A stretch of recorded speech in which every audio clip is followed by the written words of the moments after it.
INA Podcast.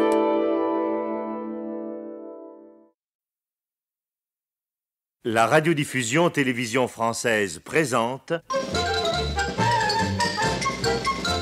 Les aventures de Tintin d'après Hergé, feuilleton de Nicole Strauss et Jacques Langeais, musique originale de Vincent Vial, réalisation Jean-Jacques Vierne. Ce soir, le Temple du Soleil, 4e épisode. Toujours à la poursuite des ravisseurs de leur ami Tournesol au Pérou, Tintin et le capitaine Haddock se sont laissés distancer et ont dû passer 2 jours dans la petite ville de Santa Clara, au pied de la cordillère, en attendant le prochain train. Enfin, il est là, en gare, et nos amis, après s'être renseignés, se dirigent vers le dernier wagon du train dans lequel leurs places ont été retenues. Ils montent, sans voir l'homme qui, caché dans la foule, les suit du regard. Enfin, nous y voilà. Oui, nous sommes en avance, capitaine. Oui, mais il vaut mieux monter maintenant. Le train va certainement être bondé. Regardez cette foule. Vous avez raison. Allons-y.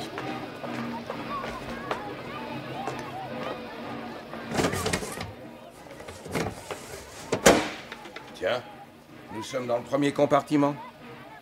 Ils s'installent en regardant le spectacle pittoresque de cette foule indienne qui se presse sur le quai. Indiens en poncho multicolores et coiffés de curieux bonnets phrygiens, femmes portant des corbeilles de fruits en équilibre sur la tête, d'autres à nattes brunes qui marchent d'un pas lent. Tiens, un homme s'approche du chef de train et lui prend le bras. Mais c'est l'homme au chapeau rabattu sur les yeux. On dirait qu'il menace le chef de train. Mais voyons, ce que vous me demandez là est impossible. Il ne peut pas les obéir. Tu sais ce qu'il en coûte de désobéir aux ordres de qui tu sais? Oui, mais ce que vous me demandez... Obéir. Adios. Ay, ay, ay. Santa Madre de Dios. Santa Madre de Dios. Santa Madre. Ay, ay, ay. Pobrecito.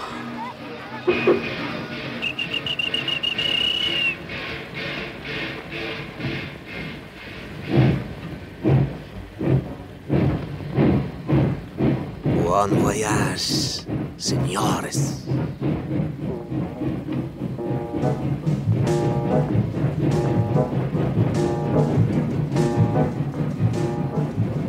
Et le train se lance à l'assaut de la cordillère. Il grimpe sans arrêt. Dans le compartiment, Milou, insensible au paysage, s'est endormi. Tintin feuillette des brochures touristiques péruviennes. Haddock, lui, fume sa pipe en pensant à son cher Tournesol qu'il a juré de délivrer.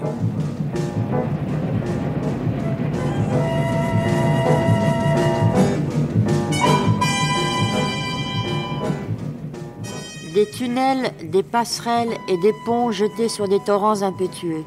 D'un côté de la voie, c'est la montagne abrupte, de l'autre, le précipice.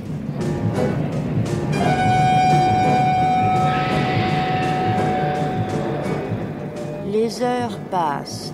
Haddock va se dégourdir les jambes dans le couloir et revient.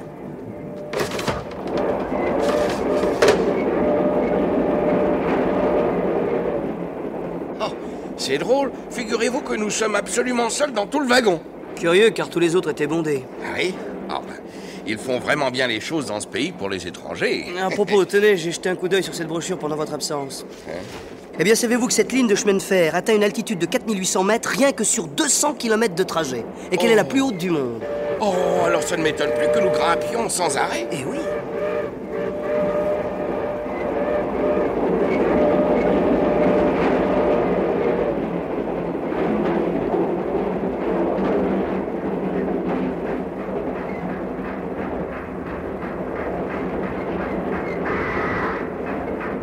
Tiens, nous ralentissons.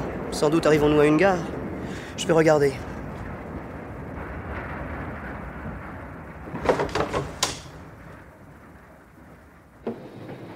Oh!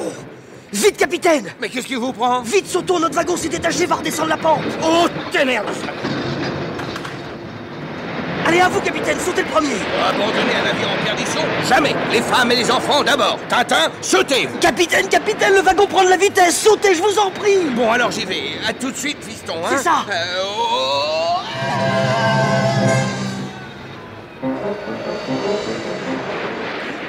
Mon Dieu, il a disparu dans le ravin. Capitaine!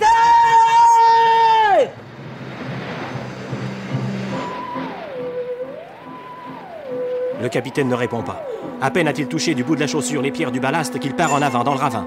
Les jambes ne peuvent pas suivre, Haddock le comprend, il se met en boule, la tête entre les mains.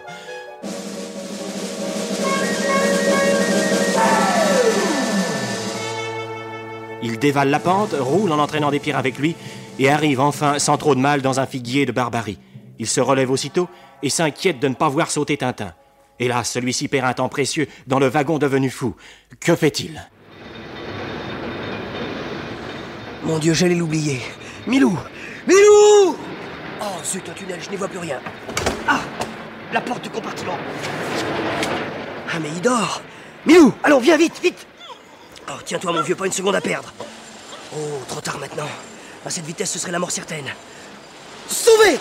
Le frein de secours, là! Mais comment n'y ai-je pas pensé plus tôt? C'est notre dernière chance. Allons-y. Malheur, le volant qui lâche. Ah, du sabotage, je comprends tout à présent. Mais que faire, mon Dieu, que faire? Ah, un viaduc, un torrent. Y a pas à hésiter. Milou, viens! Sapristi, quelle hauteur! 40 mètres au moins. Attention, toi sous mon bras, hein? Ne bouge pas surtout. Un peu avant le milieu de la rivière. On y va! Attention! 1, 2, c'est le moment!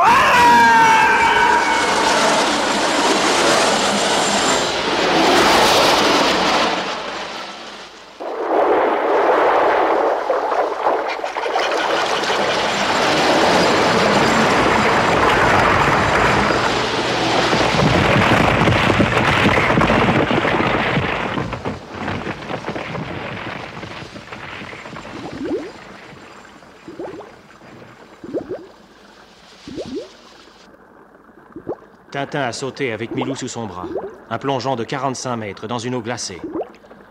Ils ne réapparaissent pas. Seules des bulles d'air remontent, n'en finissent plus de remonter.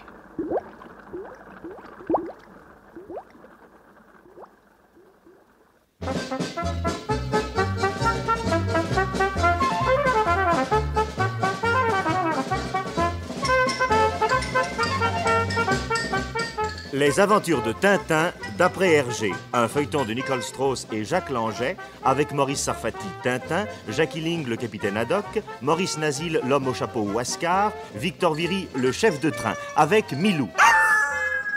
Prise de son, Jacques Chardonnier. Bruitage et effets sonores, Joe Noël. Assistante, Michel Pietri. Musique originale de Vincent Vial. Réalisation, Jean-Jacques Vierne.